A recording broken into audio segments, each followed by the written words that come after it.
You're listening to the Tony Kinnett Cast on 93 WYBC. WCYTV Here on the Daily Signal.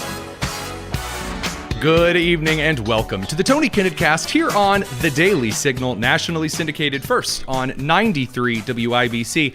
I'm Tony Kinnett, trying very hard to stick to the radio and TV clock this evening, given that I talked into the intro music of the show. Not a very good sign. So with that said, let's dig into the breaking news out of the Supreme Court.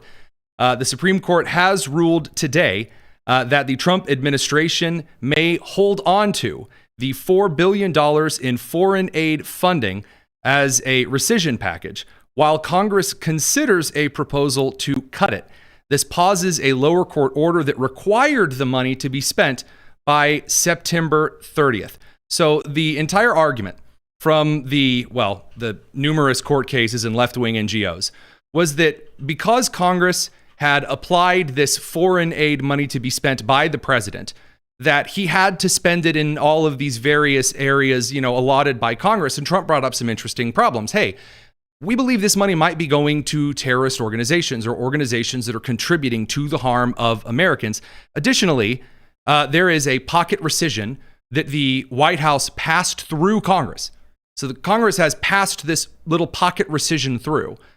And the Democrats came in and said, well, you can't do that. That's no. You must give all of that money to foreign country. Where is Iraqi Sesame Street? Ahmed Bird is not on screen in Baghdad. It's a travesty. And the Trump team said, no, not giving him any money. Sorry. And the Supreme Court ruled 6-3, that would be along ideological lines, that, the rescission package is fine. This is important for two reasons. Number one, because part of the affirmative decision on behalf of the Supreme Court for the Trump to rule in favor of the Trump administration are Justice Amy Coney Barrett and Chief Justice John Roberts, who were considered moderates on the not the friendliest to Trump in some ways side heading into the Supreme Court session back in summer. What's gone on? Well, one of the primary things is the left losing their ever-loving marbles and poking Supreme Court justices until essentially half of the lawsuits that are now coming before them, they're going, I think the left is insane. Next. So there is the matter of the dissent from Justices Sotomayor, Kagan, and then written in bright Crayola, Ketanji Brown Jackson, saying that the case raises novel issues. I'm not sure what novel issues these are. Perhaps the Count of Monte Cristo, maybe A Tale of Two Cities, could be Twilight. Don Quixote and the Imaginary Windmills. Very, very, very good. Or, of course, Diary of a Wimpy Kid or Captain Underpants. Again, Ketanji Brown Jackson reading levels, So they say the novel issues about the relationship between the president and Congress that shouldn't be decided in cursory emergency docket rulings. So what do you need to know about this? Well, this $4 billion in aid is cut to foreign countries unless Congress decides to vote that Trump's rescission request is no good. So Congress has to pass a bill to deny the rescission request. Now, there are a few libertarians are in a really rough place because they're used to saying they really can't stand Trump and that Republicans are very, very bad along with the left. And in this case, Trump is cutting foreign spending because Congress did, in fact, pass this partial rescission. Then the moderate Republicans and a lot of the left are very, very, very upset because they say, wait a minute, I thought Congress had the power of the purse. Well, they do, but then Congress abdicated that responsibility by signing a big slob of money and saying this is foreign aid and this is environmental protection. These are education dollars. And then they slumped that money off to the relevant executive branch agency. And wouldn't you know it, the executive branch agencies then decided where that money went and why. And now that Trump is in charge of those executive agencies, well, sucks to suck. This brings us over to the bevy of stuff going on in the White House today. A lot of breaking information. It's been an insane week. And I believe our White House correspondent is standing by. So we head over now to Elizabeth Mitchell, our White House correspondent. Have you had weeks that have not been as busy as this one in the Oval Office? Hey, Tony, this was a big week at the White House for sure. I'm really excited to talk about it. So dig right in. What in the world has been going on? I mean, you've got ICE executive orders with Antifa. You have the Turkish Oval Office press conference. You know, there's so much to dig into. What's one of the biggest things for you? A highlight was definitely yesterday. I got to go to the Oval Office when the president signed 3 executive orders, all of extreme significance. He signed the TikTok deal. He signed an order designating left-wing domestic terrorist organizations so he can go after those. And he signed an order restoring the death penalty in D.C. So it was a really big day. And like you said, he met with the presidents of Turkey and Pakistan on the side. Producer Nick, go ahead and roll the clip of Elizabeth asking the question to the president about the TikTok deal. Thank you. Is there any operational relationship with Chinese entities or staff to execute the deal? With who? With the Chinese. I don't think so. Not that I know. No, this is going to be American operated all the way.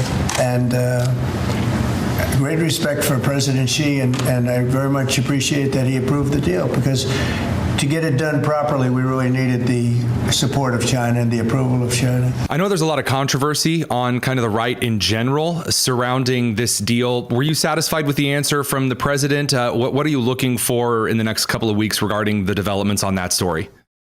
The president and the vice president made clear in the Oval Office their priority has been on saving TikTok while making it secure for the millions of American young people who love it. The president even said that Charlie Kirk got him using the app and that it helped him win the election. So it has a close place in his heart, and Vice President Vance has worked very hard on this deal to make this happen. I think there obviously is a lot of controversy amongst the conservative movement that on one hand, TikTok is not good for kids. It's extremely addictive.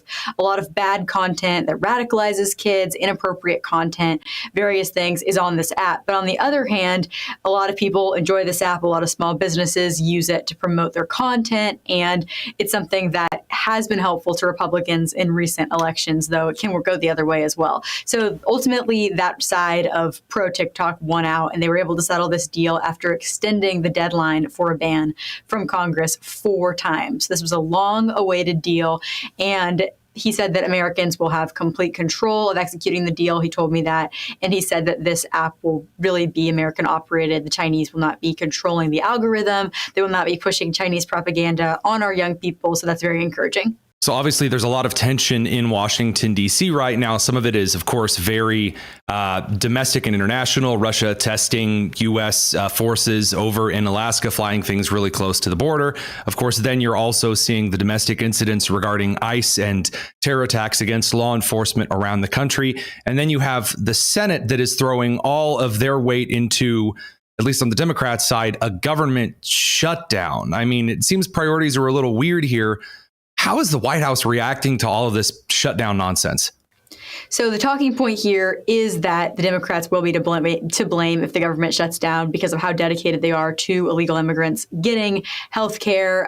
They usually support a clean continued resolution to fund the federal government. But of course, because the Republicans support it, now they are not. So we'll see what happens there. But I think that even if the government does shut down, Republicans can use this to their advantage. One, because Democrats are clearly to blame because they are refusing to support something they usually do support because they're so dedicated to this migrant health care issue.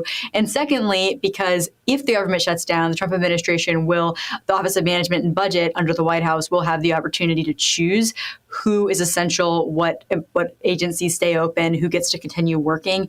And so they're going to be able to really ramp up DOGE to the next level, cutting employees from Department of Education, cutting programs to Department of Education, cutting a lot of these unnecessary bureaucrats. This is kind of a great opportunity. So Democrats have a lot at stake here. So kind of on that last note there, I understand there's a lot of, concern with the Democrat side of the aisle begging, pleading on their hands and knees, which is really weird to see for a meeting with President Trump about avoiding the shutdown. Are you hearing from any senior administration officials conversation about ICE enforcement in various cities across the United States? Even if it's nothing official, do things appear to be a little more tense given, again, the consistent rhetoric increase throughout September? Things are definitely intense. California passed a law saying that ICE agents can't wear masks, which is a big issue because people hate these ICE agents. They're posting them online. They're threatening to kill them. They believe it's justified to kill ICE agents, which is so horrifying. But Gavin Newsom tried to make it so ICE agents can't wear masks. Trump administration said they're not going to comply with that. It's not constitutional. But throughout the country, I think ICE agents are living in fear, and we are all concerned about their safety because of this attack that we saw in Dallas. It's just part of this larger uptick in left-wing political violence that we've seen across the country, that people believe, especially young people, that it's okay to physically harm or even kill your enemies. This is a huge problem, and the Trump administration takes this extremely seriously. You know that Tom Homan is going to be after anyone who harms an ICE agent, and he's not someone you want to be on the wrong side of. I think that's pretty on point there. Elizabeth Mitchell, our White House correspondent over at the Daily Signal. Thanks for joining us. Thanks, Tony. All right, now we got to send the radio crew over to commercial. See you in a second. It's the Tony Kinnett Cast. All right, in the meantime, Hakeem Jeffries, House Minority Leader, he's really, really angry that Donald Trump wouldn't meet with him and help him build a bear. And so, in the meantime, Hakeem decided to complain that Trump spends time with his granddaughter. I understand the concern given that Biden pretended his grandkids didn't even exist. So here's Hakeem getting upset about Trump and golfing and his grandchildren. 4 days away from a government shutdown, and Republicans are on vacation. House Republicans on vacation cancel votes on the eve of a government shutdown. I'd love to remind you that there are no Democrat votes in the House needed to pass this bill. And there are still expected to be House Democrats that are defecting to vote in favor of this continuing resolution. It's a straight, clean, down the middle continuing resolution. So why Hakeem is yelling is really hilarious, because as the House Minority Leader, you're not really supposed to yell at the Senate. At least, I guess it's just not common. But Hakeem's out here yelling anyway. I'm not sure who would want to meet with Hakeem about what, other than hopefully a speech class or something. His William Shatner impression is exhausting. And Donald Trump is at a golf event? He doesn't have the time to meet with Democratic leaders. He's the Democratic leader he's talking about. To fund the government and address the Republican healthcare crisis. But the Republican healthcare crisis, yes. Donald Trump, right now, as we speak, is at a golf event. He said golf event now 4 times. It's outrageous. And why? It's outrageous.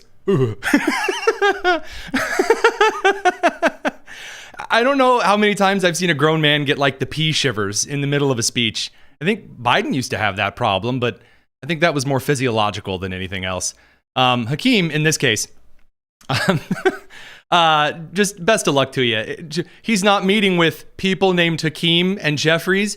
He won't respond to my text messages. And I stood outside with Hank Johnson all last night near Trump's house playing guitar and singing, and he didn't throw me one of the Bachelor roses. It's terrible. I love it. It's incredible to watch. And what else is incredible to watch is Democrats who have been trying to argue that a government shutdown means that a bunch of services would be impacted and then wouldn't be impacted. Now, basically, there are posts all over social media, like the House Veterans Affairs Democrats account, for example, that a couple of months ago were saying these features and services would be impacted by the shutdown. Now they've totally flipped and said, okay, well, these wouldn't be impacted by the shutdown. So they don't even have a decent line of understanding on what a government shutdown would actually do. Again, given that it's the Democrats who are supposed to come to the table on this, who want more spending put into a bill that was already cut in a prior passed piece of legislation, I don't really think it's going to go the way that they want it to. And this does bring us to Comey. Because before we get to ICE, last night, Comey's indictment, 2 counts, one on lying to Congress in 2020, and then another count on obstruction of justice pertaining to a congressional investigation. And I've seen a lot of takes on this. So I've seen a take that this is like one of the dumbest indictments of all time, and it's really terrible and it's awful, but also it's never going to work. It's never going to happen. And I am here to inform you that this is exactly how one should do some kind of investigation and indictment on an individual that is very contentious. When you go the Sean Diddy Combs route and you throw the book at someone trying to make yourself look like some kind of a good trial lawyer. I charge him with RICO, I charge him with prostitution, and I also charge him with treason against Narnia. It turns out that stuff doesn't usually stick. And the grand jury ended up indicting Comey because the charges were two very clear and simple charges that will end up producing a lot in discovery. We got to bring the radio crew back, then we're going to talk about ICE and head to Julio. It's the Tony Kinnett cast here on the Daily Signal.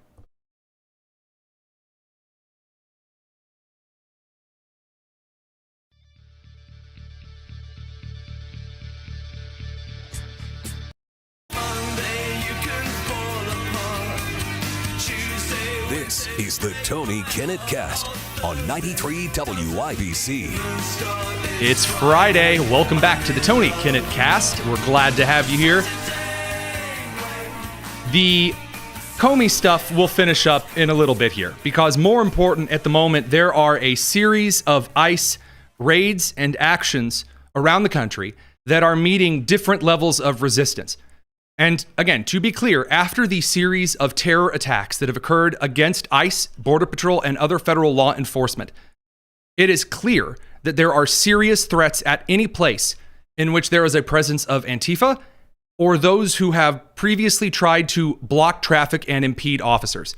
So in Chicago, the route that they took was putting up a fence. Putting up a fence because, again, after an individual ran up to an ICE facility in Texas and shot blindly through the window, killing detainees trying to kill ICE officers. In Illinois now, they've put up a fence in Chicago at the ICE facility there, and the anger that came from local residents who really want to get in there and stop traffic and assault officers is palpable. It's really funny. So just before we even get started with our coverage to Julio here in a moment, here's one of the Chicago residents losing his marbles. It's disturbing. It's disturbing. It's another attempt at infringing people's right to express themselves publicly. Today, new fencing surrounds the Broadview Processing Center. A little further down the street, barriers were placed to block traffic. Broadview police officers also remain in the area. This comes days after clashes between protesters and federal agents.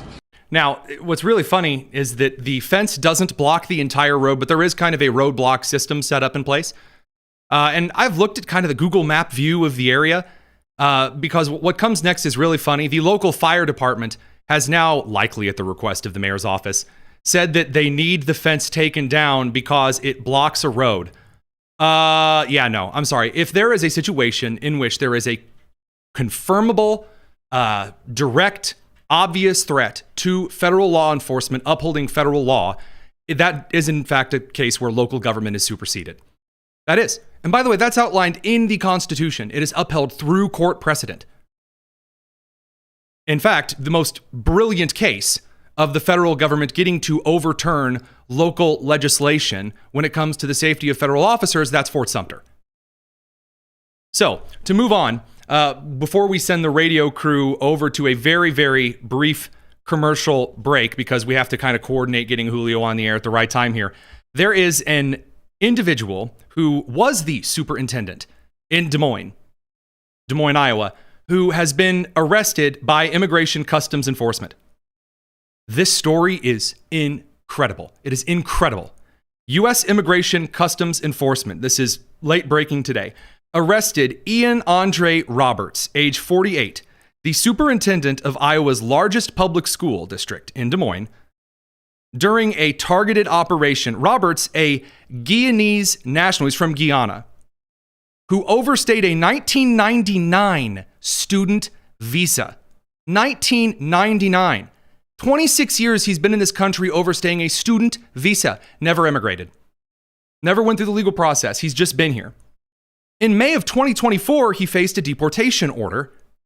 And then he fled agents in a district vehicle belonging to the school district, and then was apprehended with a loaded handgun, a knife, and $3,000 in cash. Sorry, Canadians, you'll have to convert that one to Indian rupees yourself. The Des Moines Public School District has appointed an interim leader and has continued operations while reviewing the hiring process. This is just wild. Radio crew, we have to send you to commercials so we can get Julio on the line. We'll bring you back in a second. It's the Tony Kinnett cast. We're going to continue over here on the live stream. Okay, so you need to see some of the clips here. They are, well, here's the clip from them searching the former superintendent and illegal immigrants' car. And a Des Moines Public Schools safety officer were also at the scene. So there's the gun in the back. Iowa State Patrol says they were pulling evidence out of a car that you just saw in the video there. We saw them pull a firearm out. Now, you might perhaps be wondering, wait a minute, when I had to get my job, I had to go through a background check. A lot of us have background checks, and not just for fancy highfalutin academic jobs. Background checks are in a ton of industries now. For one thing, because of things like E-Verify. You need to be a citizen of the United States to legally work here, or you need a valid work visa, green card, something like that, an actual legal document saying you are supposed to be here. Now, here's where things get a little interesting and why I think that, pretty soon you're going to be looking at a tweet from Assistant Attorney General Harmeet Dillon with a pair of eyeball emojis, because I'm going to take a wild guess that this district, according to the school board members when they hired him, they knew a lot more than they were letting on, and that's a problem because that's a felony. This board delivered on all fronts, and as such, I am thrilled today to introduce to Des Moines Public Schools, the Des Moines community, and the state of Iowa, Des Moines' 14th superintendent, Dr. Ian Roberts. On behalf of my board colleagues, thank you all. I am pleased to welcome Dr. Ian Roberts to Des Moines and Des Moines Public Schools. Dr. Roberts.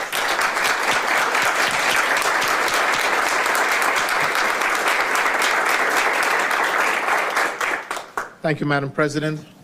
I stand here this evening before you with immense gratification and immense felonies, and certainly a sense of pride and humility. I am not a sense of citizenship. Incredibly grateful for the vote of confidence that the board has shown. Well, maybe next time you might vote for a citizen, to be the superintendent of your school district. Public schools, ladies and gentlemen. Essentially, what we do know so far, the Iowa Board of Education knew about Ian Andre Roberts' academic background, but they failed to conduct a proper background check before hiring him. Roberts was not just in the country illegally. He was an active fugitive with a deportation order. And, by the way, here you go, he had a prior weapons-related arrest. Interesting. Yet he was placed in charge, of course, the largest public school district in Iowa. Not to mention, by the way, he previously held positions in public school systems across multiple states. Incredible stuff. Really incredible stuff. Now, this brings us over to Chicago. Right now, there are a series of arrests, but there is one clip that I do want to play for you before we bring Julio on. Listen to what they are chanting. Arrest guys! Arrest guys! Arrest guys! Shoot eyes! Shoot eyes. Shoot eyes! Shoot the f***er! Shoot the f***er!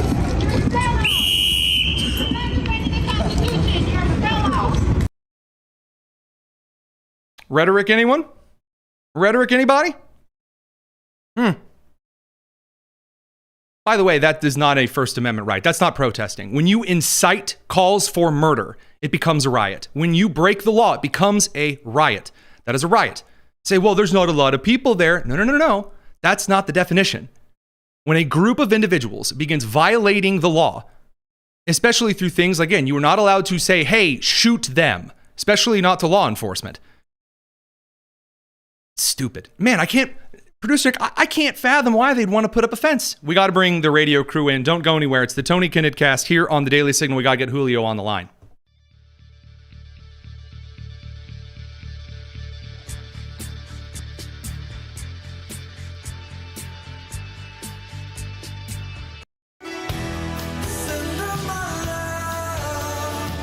It's the Tony Kinnett cast on 93 WIBC. All right, I believe that we have Julio all ready to go. Julio, you're out there over in Chicago on the ground near the ICE facility. How you doing, man? I'm still kicking. Good. What can you tell us so far? Have there been any arrests today? I know that there have been some, a lot of shoving, a lot of pepper spray. You've inhaled a lot of tear gas, I believe. Yeah, So earlier today, the anti-ICE crowd came back outside the facility here in Broadview, which is about 25-ish minutes from downtown Chicago. Right. And they did what they've always do, which is trying to interfere with the operations that are still ongoing with Operation Midway Blitz. And they weren't too successful, I would say, overall, because vehicles were still able to get through them. Agents did have to deploy a lot of pepper balls, a lot of tear gas. I got hit with a pepper ball myself, so that's fine. It comes with the territory.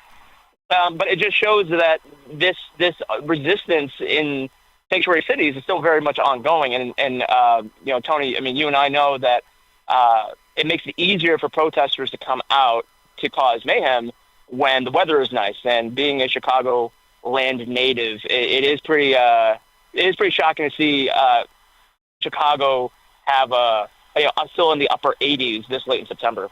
Yeah, absolutely. I remember when we were at the DNC last year and things were starting to get rowdy, it was interesting to see the rhetoric slowly shift from just, kind of blasé political phrases, vague chants at the time about the presidential candidates, to calls directly for violence, for violating the law.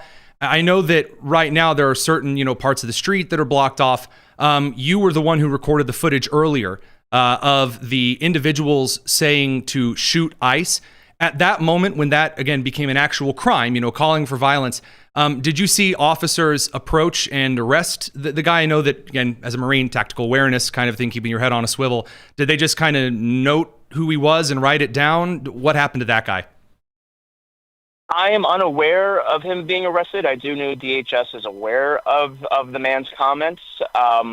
There were at least 2 other people who were arrested, and DHS said that they recovered a firearm off of one of them. And so that's obviously very disturbing because we just saw a leftist attack a ICE facility down near Dallas by shooting at them and not hitting them, but hitting the detainees. So, it's not shocking to see that, at a time when supposedly we're supposed to come together and unify in the aftermath of what happened with Charlie Kirk, right? The street leftists are very much still like, no, we are going to maintain our heated rhetoric, and we're going to not only do that, but we're also going to cause chaos in the streets and trying to, actually, go against the federal government because they're deporting illegal aliens. And that's kind of where we're at right now in terms of, street action. Right. So one of the key questions that always comes up in summer of love style riots and kind of evening situations, it's 6:33 now there in Chicago. So it's going to be getting darker a little bit sooner. And now usually you start to see larger numbers of people show up. I think about, again, when we were Union Park last year, the number tripled basically from the hours of 6 Central to 7. So are you seeing more people show up, or have things kind of diminished, or what are you hearing kind of on the ground without compromising yourself? So over by the security fence that the federal government installed to keep agitators away from the building, there are, I would say, about 25 to 35 people, protesters, I guess you could say, that are back out. The other side of the street where we saw the action earlier, that part is actually surprisingly empty. And that's just because, if people want to interfere and try to prevent vehicles from passing through, they would be on that side, but they're not. They're on the other side by the fence. But, the night is still young and the weekend is just getting started. So as we know, these situations are very fluid and that could change, hour by hour. But so right now things are kind of fine. There's some actually American flag waving counter protesters. Let's go. Who are showing up to show their support for ICE. Although, it's, they're vastly outnumbered. There's only about 3, I would say. Which is strange because I was told that Chicago's MAGA country, don't you know? Yeah, that would be news to me. That would be news to me. But then again, I'm not getting a Subway sandwich in sub-freezing temperatures at 2:00 in the morning. So just from that point forward, the last thing I really want to ask you here, I know that there have been some calls at the kind of the city level. The fire department has wanted that fence taken down. Usually by about this time, we've heard from Brandon Johnson. Usually he has stuck his entire foot into his mouth and wiggled it around a bit. J.B. Pritzker is usually about done at Golden Corral at this time of evening, give or take. So what do you think? Are we actually hearing anything from prominent Democrat officials in and around Chicago, Illinois? This is developing and getting more tense there. So what are the authorities saying? I have yet to see anything from either of their offices. Granted, with Johnson, it is technically outside his jurisdiction, but you are right. Right, because of Broadview. Yeah. Yeah, but he's not shy to comment on matters related to this. But I mean, again, I wouldn't be surprised if they have to be pressured into saying something, if they say anything at all, because their rhetoric is what's helping to fuel what we're seeing out in the streets. I mean, this isn't just happening just in a vacuum. This isn't just happening by accident. I mean, this has been building up all year, and it's going to continue. I mean, the Trump administration is very clear they're going to continue this type of, enhanced operations, faster pace, high, more of these, arresting of illegal aliens just because there's so many in the country. So this is, I've been telling people for a long time, we are in it for the long haul on this. Just because it's a huge issue. It's been an issue for decades. It obviously got worse under the Biden-Harris administration with the border crisis that they purposefully created. So, I'm not surprised that we're barely a year into the administration, and this is the issue that's getting people all riled up, not just simply hold a sign and sing Kumbaya, but to actually, assault agents, assault their vehicles, and, unfortunately, like we saw last week, shooting at them. Right. Julio Rosas from The Blaze, thank you for giving us some of your on-the-ground coverage right there at the protests and the riots in front of the ICE facility over at The Blaze. You can find him on X at Julio_Rosas11. Thanks for joining us, dude. Stay safe. Thanks. I'm never going to get a vacation for a long time. No, that makes two of us. All right, now moving over to some of the rhetoric conversation that Julio brought up. I do want to bring to your attention that the current left-wing line about rhetoric has to do with, I kid you not, Dylan Mulvaney. Now, Dylan Mulvaney, you'll remember, is that dude in a dress who wore weird, driving gloves and hopped up with a bunch of, weird cans of Bud Light and made his voice sound a little bit higher and proclaimed that he was the new, face of Bud Light and their new trans Bud Light campaign kind of a thing. And that upset a lot of people because Dylan Mulvaney is, as the kids call, gross. And, a lot of people weren't in, tune with the NASCAR, the NFL beer per se, being thrown behind the trans movement. And so a lot of people, they boycotted Bud Light. Now, I have gone back and I actually today, producer Nick, I looked at a lot of the various bits of footage from the Bud Light boycott. There was not a single person who called for violence against Bud Light, against Anheuser-Busch. There was not a single incident of any kind of violence that occurred. There was one report that someone had, I guess, gone into some kind of a liquor store and knocked a case of Bud Light off of a stack. That was it. And then there was this one guy with an MP5, which you may know is my favorite submachine gun in history, the Heckler & Koch MP5. And he bought a case of Bud Light, and then he shot the case of Bud Light with the MP5. The horror. Well, to the left, they are now arguing that this is violent rhetoric, just like calling the right fascist Nazis that need to be shot and killed. Again, lest I have to remind you, just from today. Arrest guy! Arrest guy! Arrest guy! Shoot ICE! Shoot ICE! Shoot the f***er! That exact situation in question here.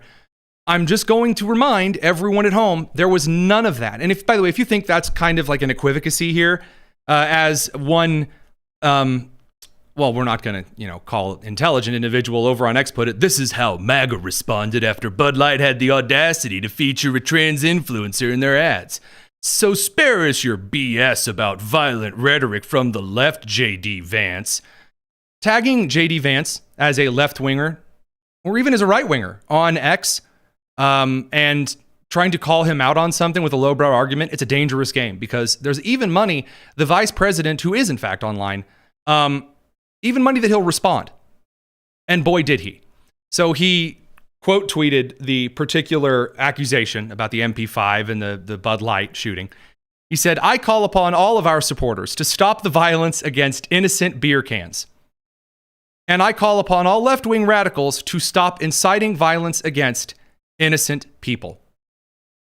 In case you actually needed that lined up. Now Rob Bluey, our Daily Signal president, was on CNN and was asked about this particularly, and I thought that the answer was, well, pretty apropos. This is an ongoing conversation on the right about the constellation or atmosphere on the left that they think contributes to this. Am I misreading that? I think when you see the writing on the bullets and the Charlie Kirk assassination and the attack on the ICE facility this week, there are legitimate questions that are being raised. Or why are these shooters putting these messages, these cryptic messages sometimes, and what do they mean exactly? So not only do you have the president making this move from the White House, but you also have Congressman Chip Roy in the U.S. Congress who wants to form a select committee to do an investigation. So I'm all for investigating and trying to get to the bottom of this. To your point what does he want that investigation to do, the congressional one? Chip Roy, he wants to form a select committee to look into what he calls anti-American activities that are happening on our own soil. Anti-American activities. Yeah, it's interesting. The anti-Americans. Does that not bring back happy memories of the past? You brought up George Soros earlier, and I think the reason that Trump is looking at Soros is he has funded a lot of prosecutorial races in this country for individuals who have, what the right would say, gone easy on criminals. Well, wouldn't you just know? First of all, I love the anti-American activities, and then immediately hands rushed to pearls. They could not rush to the pearls quickly enough. Anti-American activities, yeah, I mean, writing anti-ICE on the bullets used to shoot up an ICE facility. Hey, fascist catch. Again, the consistent, may I remind you of the Tesla dealership fire bombings earlier this year, the setting the women and children on fire in Aurora, Colorado, or perhaps the shooting of people in Washington, D.C., or in New York City, or the numerous other incidents of left-wing terrorism in Texas alone. Yeah, I would say those are anti-American activities. Yes, absolutely. Because, and I said this earlier today, but I want to make this clear before we have to send the radio crew over to commercial. As long as the apps on the app stores, both for Apple and Google, that allow individuals to track and dox ICE agents are continued to be kept up.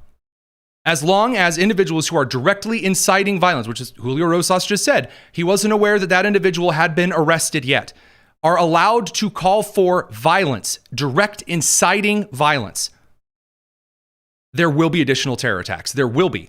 It's not a matter of if, it is a matter of when. And you, nor I, nor anyone can guarantee that even for the goals of the left, that they will succeed in hitting their targets. They may not succeed in hitting law enforcement, as we found out in Texas. Already bad enough. Now they're hitting detainees, children, parents in the Minneapolis Annunciation church shooting. It is violent rhetoric, and it needs to stop. This is not an equal ideas, all ideas are equal and wonderful situation.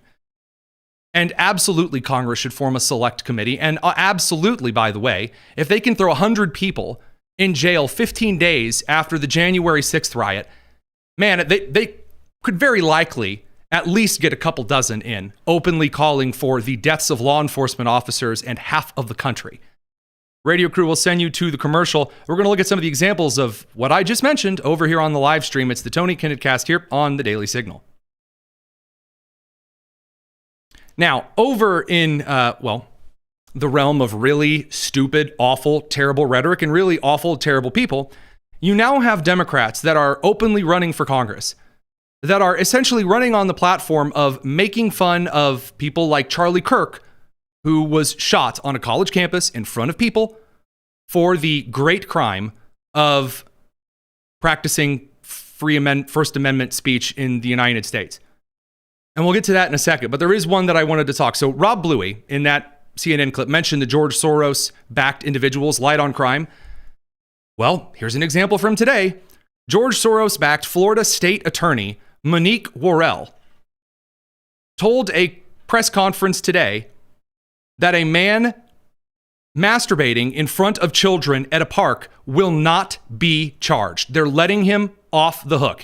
She argues that after the state attorney's office interviewed the father of the child who was exposed to the adult man who was masturbating in public in front of the children, that, well, since the child didn't see anything and they were unaware of what had happened, then Florida couldn't charge felony exhibition. Because no other adult saw the defendant's penis, they couldn't charge misdemeanor exposure either. So let me get this straight. If you break the law, but you don't get caught, it's fine? Excuse me? When conservatives over on the right make the case that a lot of these Soros-backed individuals, I do actually have the clip ready to go here, a lot of these Soros-backed individuals let people off the hook, there's just story after story after story after story that happens to prove them right. Here you go. All things that are wrong are not illegal. And I'm not standing before you today telling you that what happened in that park was wrong. But I am standing before you today telling you that I trust the word of the attorney who was assigned to this case when he said, although those actions were wrong, he could not prove beyond a reasonable doubt that they were illegal. So I want to get that just straight on the record here. She said that while there are actions that are wrong, there are some actions that are wrong but not illegal. And then she says, I'm also not here to tell you that it was wrong. I'm sorry. If you're a person who has any moral question whatsoever as to the moral clarity behind whether or not it is right or wrong to masturbate in front of a child, you shouldn't be in any government position at all, period. And I certainly hope that Florida has some kind of a measure to impeach her immediately. I trust the attorney who says that, well, it maybe wasn't quite illegal. You're telling me a jury wouldn't convict on that? Really? Really? All right. We'll be back in a second. Don't go anywhere. Got a lot more to cover. It's the Tony Kinnett Cast here on the Daily Signal.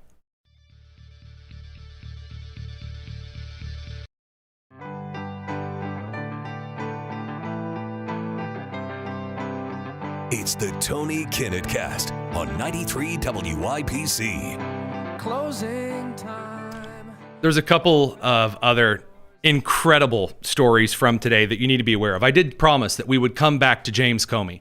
And look, there are a couple of things. I am no super duper legal expert. I don't have a law degree. I have yet to pass the bar.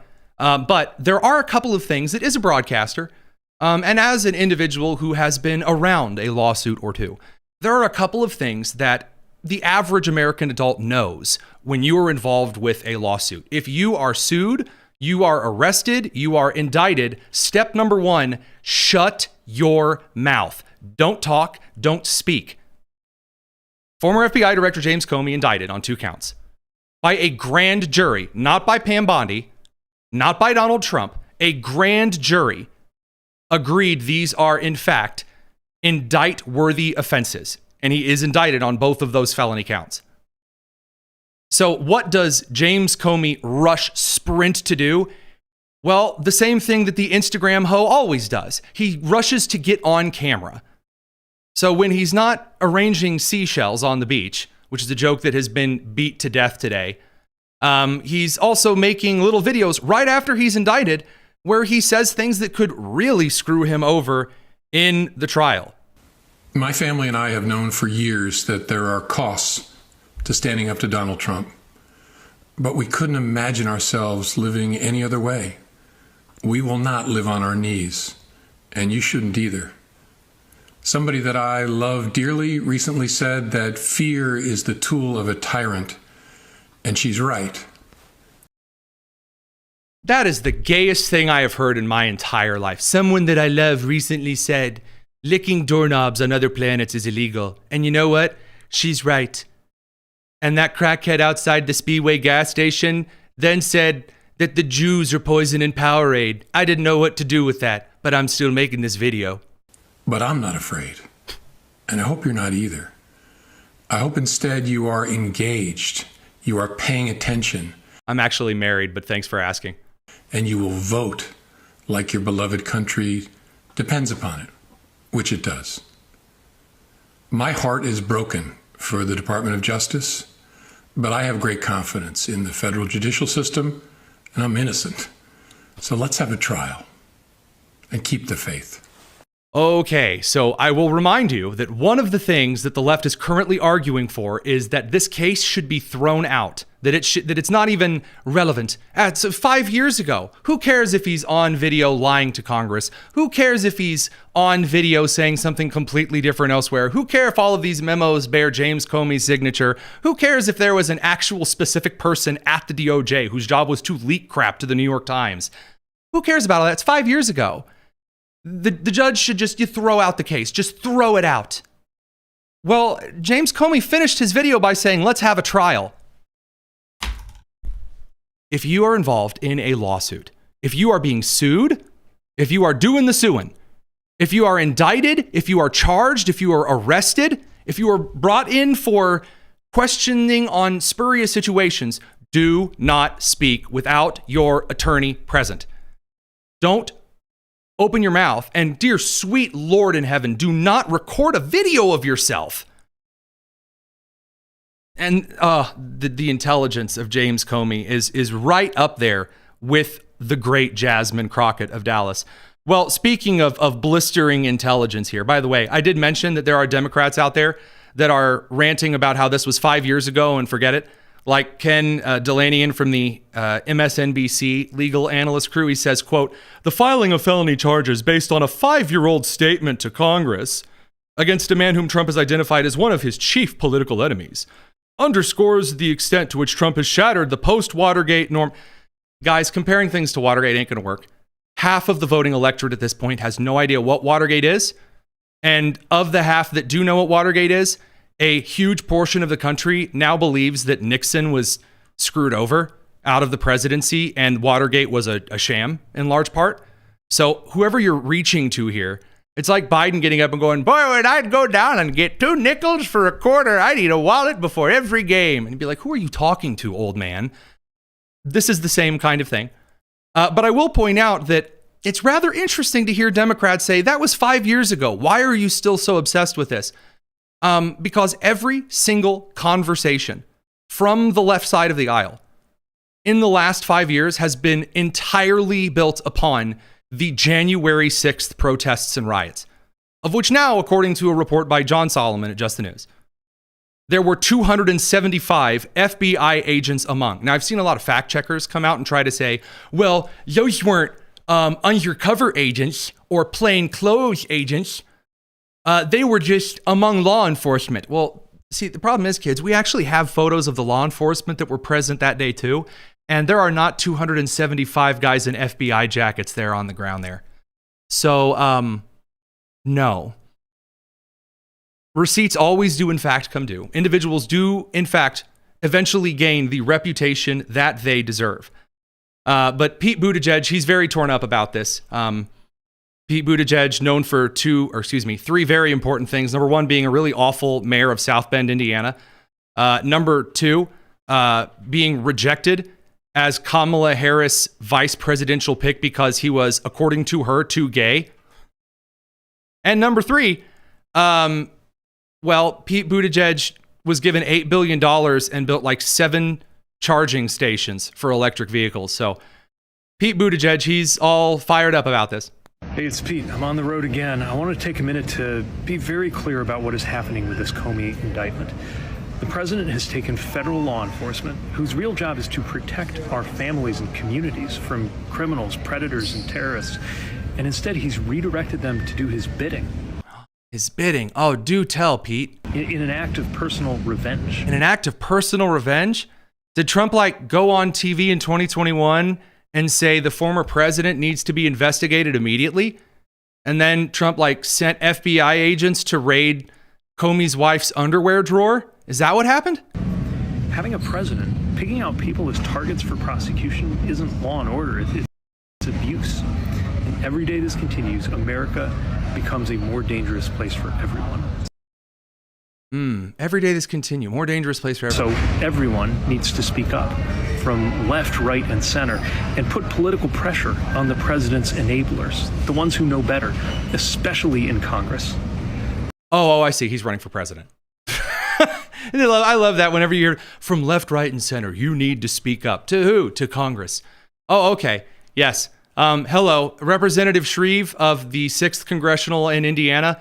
Yes, I want you to know that Pete Buttigieg doesn't like that James Comey was arrested. Oh, you don't care what Pete Buttigieg thinks? All right, see you, man. And then, well, okay. You got it, Pete. Happy to help you and your awkward chest-feeding life partner. Incredible stuff. It's such a wonderful time to be in politics. I know it looks like some of us are annoyed. It is hilarious to watch the Democrats right now. Less than 13 months away from the midterms, and they can't figure out hide nor hair nor tail of any kind of policy prescription. We have Elizabeth Warren hyperventilating over a healthcare crisis because illegals aren't going to be getting healthcare anymore, or aren't at this point in time. And then you have the rest of them yelling about ICE. Stellar stuff. Radio crew, we're going to send you off to your weekend. Our broadcast time on Spectrum is over, but we're going to continue over on the live stream for a little bonus tonus. So with that said, this is the Tony Kinnett cast, and you should hop over to the live stream. Have a good weekend. Well, alrighty. Now that the radio crew has been sent off to that wide beyond, I can share a couple of things with you that I have been looking forward to sharing with you all stinking week. Because we're talking about rhetoric, there is a representative candidate from Michigan. She's running for Congress. Her name is Shelby Campbell. And she is one of the individuals who has decided not just to say, guys, there's totally not anyone that's laughing about, Charlie Kirk's assassination or condoning that kind of a thing. She is a Democrat running for Congress. So on Spectrum Air, there's kind of a question as to whether you got to give equal time. That's why some of these I save for the live stream. She decided to record a video saying, actually, yeah, she thinks Charlie Kirk's political assassination is hilarious. Hey, MAGA, how bad does it hurt? The Jimmy Kimmel's back, but you guys can't get your person back.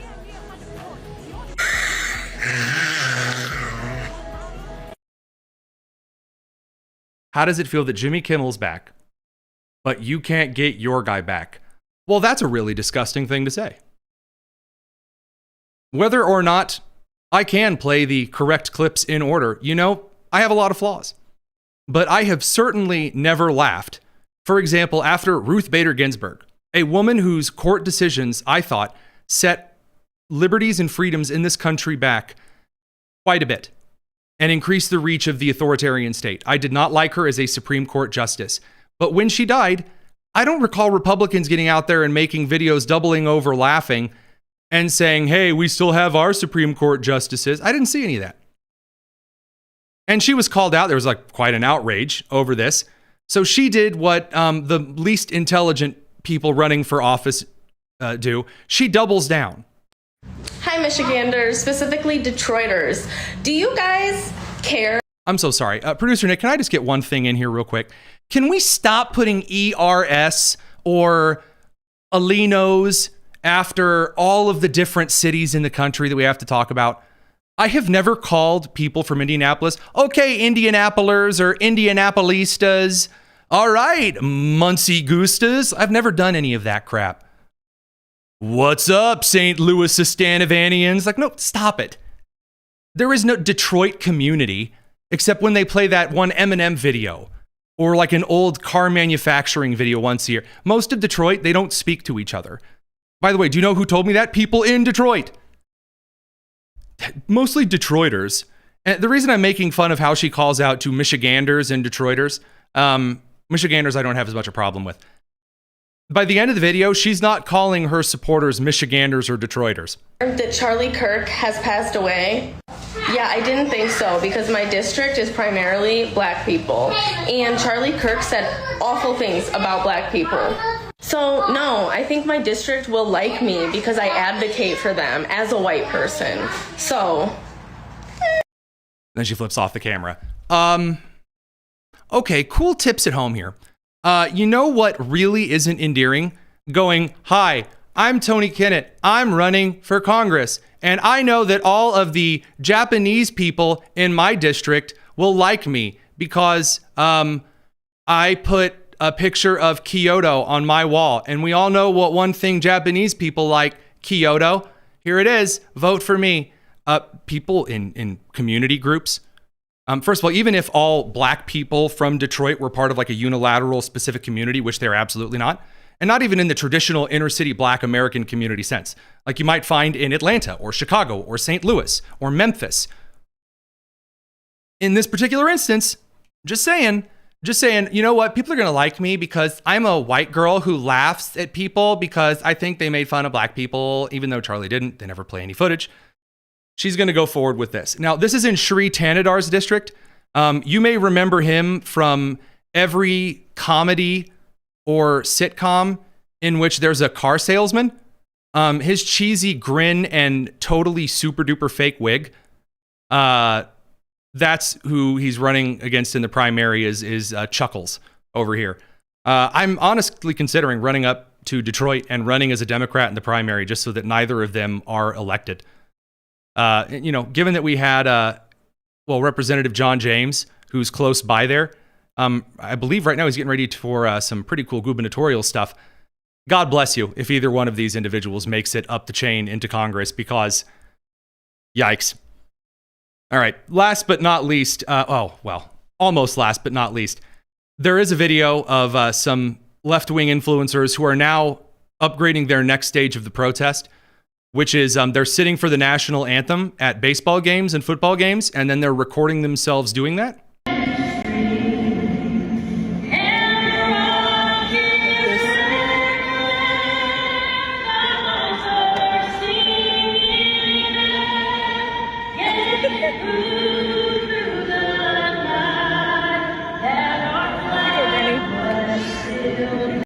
So the reason that I find this interesting, other than the fact that these are two very trash individuals, June 13th, 2025, Politico, Democrats reclaim the American flag. Lincoln Project 2025, we're taking back the flag. July 23rd, 2025, from the Hill, Democrats don't retreat from the flag, march with it. Los Angeles Times, this being back in 2024, to be fair, are Kamala Harris Democrats taking back flag waving? Forbes, liberal activists in the U.S. need to reclaim the American flag. Bill Maher, 4 months ago, new rule, retake the flag. Guys, you can get out there and write all of the little political articles that you want, and you can pretend that the atmosphere in the Democrats, they're actually deeply patriotic. Because the Antifa crew, they compared themselves once to D-Day. See, they were also fighting fascism, they're anti-fascist. It was very, very clever. But the abhorrence from the majority now of the left-wing youth in this country for the United States, for everything it stands for, including the flag, so much so they are recording themselves just sitting and ignoring the national anthem. And by the way, not as a racial protest as well. That chick pans the camera over, and I believe the great white whale is sitting next to her.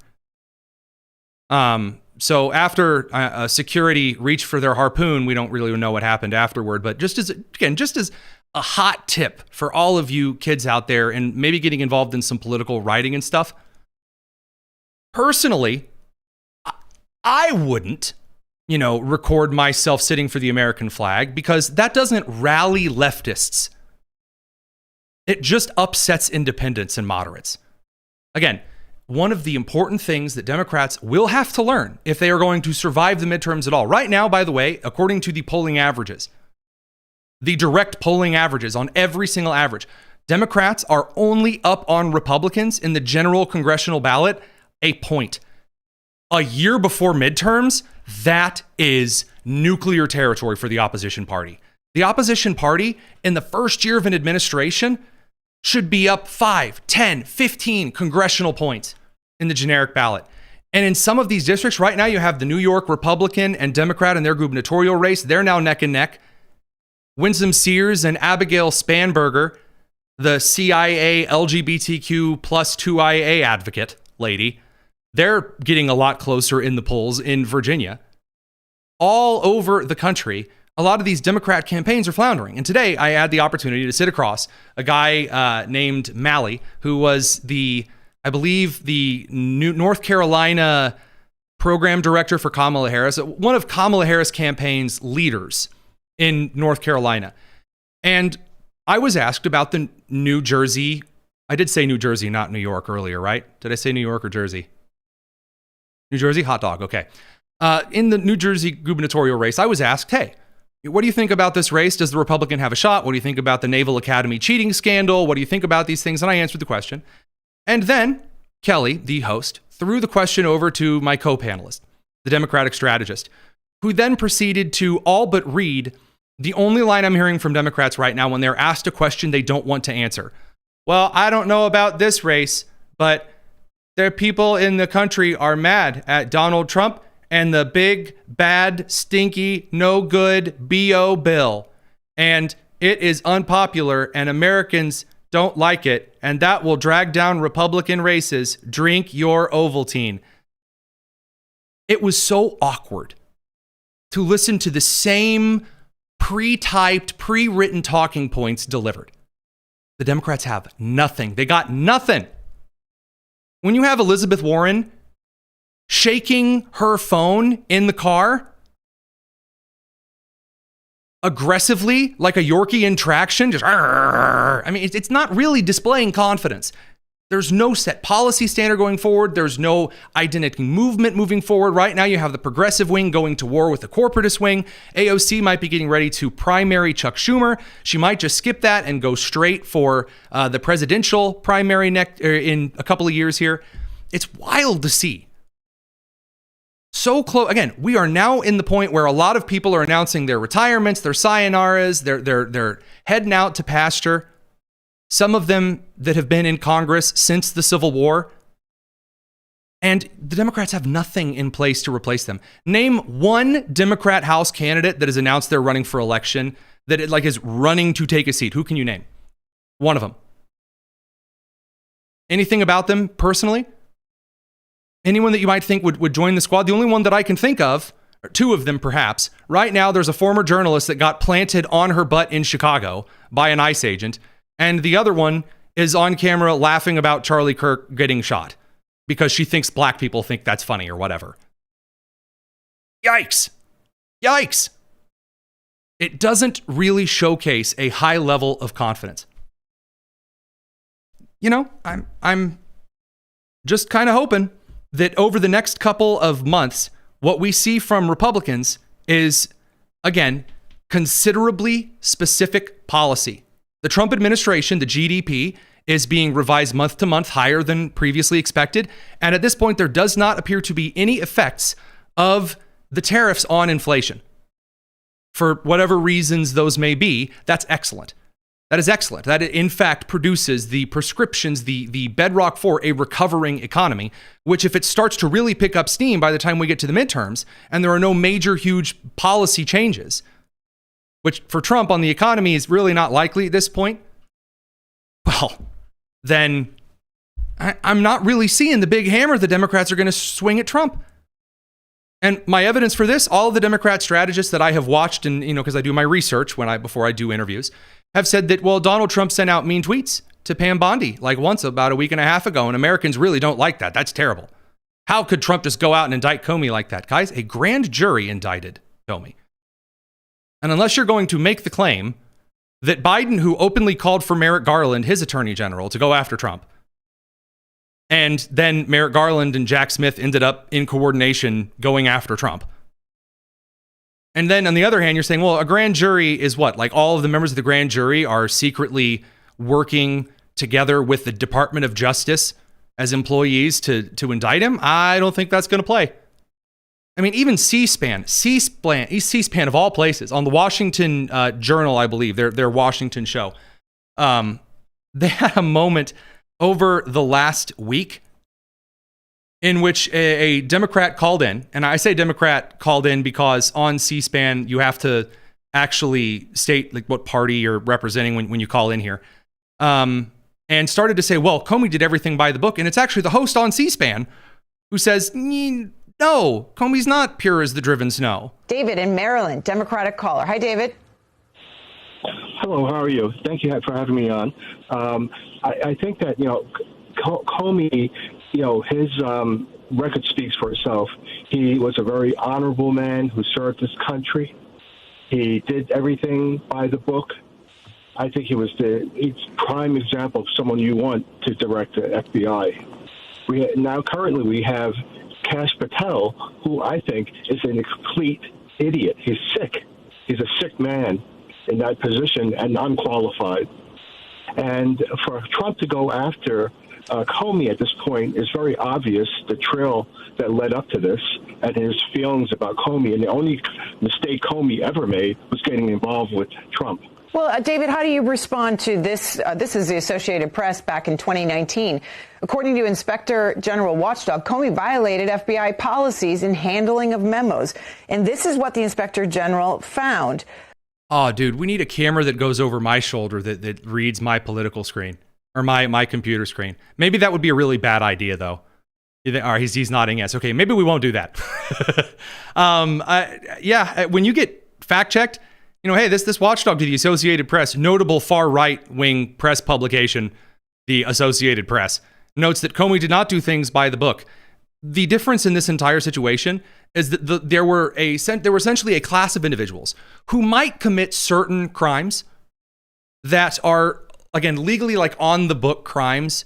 But, well, when you're in a high position of authority, perhaps something can be misconstrued, or you might take a classified document home with you. It's not really super enforced in every position on this planet. There are things where we go, yeah, well, like, for example, when you are on the interstate and you pass someone on the left and you break the speed limit to pass them on the left, in many states, even though it be on the interstate, that's violating the law.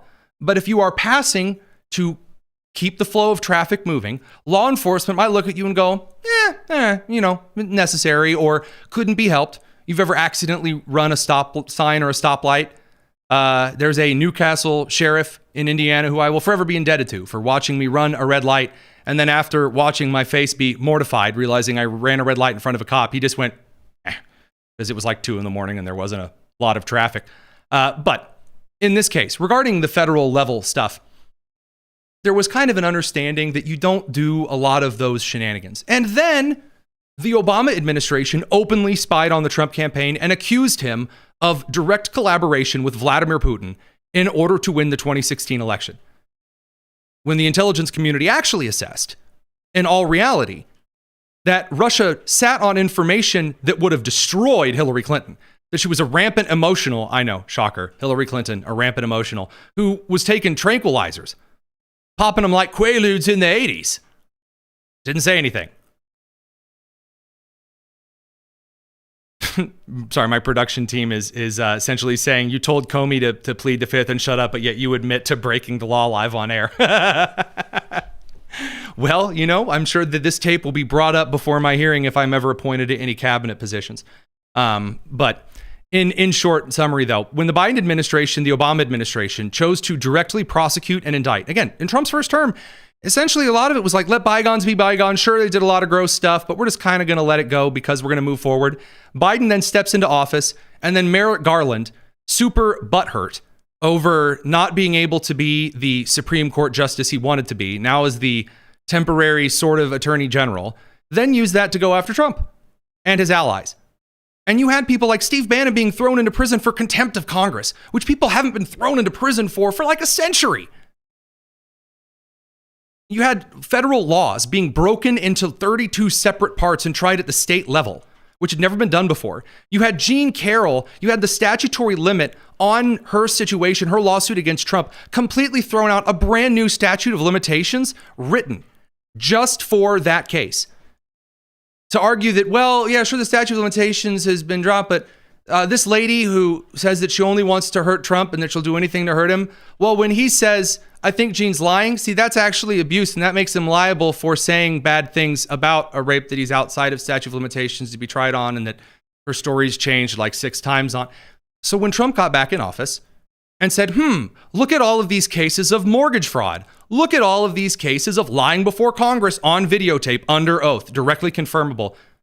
We have a lot of Democrats and moderate Republicans going, oh no, don't get out there and indict them over small stuff. We're supposed to be above that. Guys, we were supposed to be above that in 2012. We were supposed to be above that back in 2006. And I'm afraid to tell you, this ain't the aughts. It ain't the teens. The rules have changed. And the only way we are going to back down off of this in a mutually assured destructive standpoint is for some of the people who participated in the political prosecutions to face the punishment for the minor crimes that they have directly, inadvertently committed. I'm sorry, you can't really fake or accident your way into a case of mortgage fraud. If you have 3 properties, you own 2 properties and you're grabbing a third and you're going to sign a couple of mortgage documents about it, and you just so happen to list the state with the lowest particular mortgage rates and laws as your primary residence. That's not an That's violating the law. And if you are Letitia James or Adam Schiff and you are going to say, I demand every single law out there everywhere, all of the laws apply to everyone, honey, that goes both ways.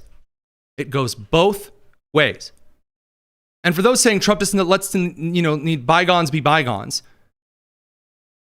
well, given that now we have shootings every 2 days that are based on the shooting from 2 days ago, I just kind of don't feel like doing the whole bygones be bygones thing anymore. If we're going to do this, let's do it right, and then be done with it. That's just this Hoosiers hot take here at the end of the show. So really appreciate those hopping by this week. Really appreciate y'all. Remember, if you submitted a form to participate in the Megyn Kelly live show giveaway, we have randomly picked the winners. And you need to check your email if you send something in, because about half of the winners have not checked their email, and we have to get the ticket numbers over to the Megyn Kelly people. We don't want to keep them waiting. So in order to actually get your tickets, a pair of tickets, by the way, for you and your lover, or, if you're Ilhan Omar, your brother, pick those up. We want to get them to you. So answer the email, answer the call. We'll see you on Monday. Great to have you here as always. It's the Tony Kinnett Cast here on the Daily Signal, nationally syndicated and first on 93 WIBC. See ya.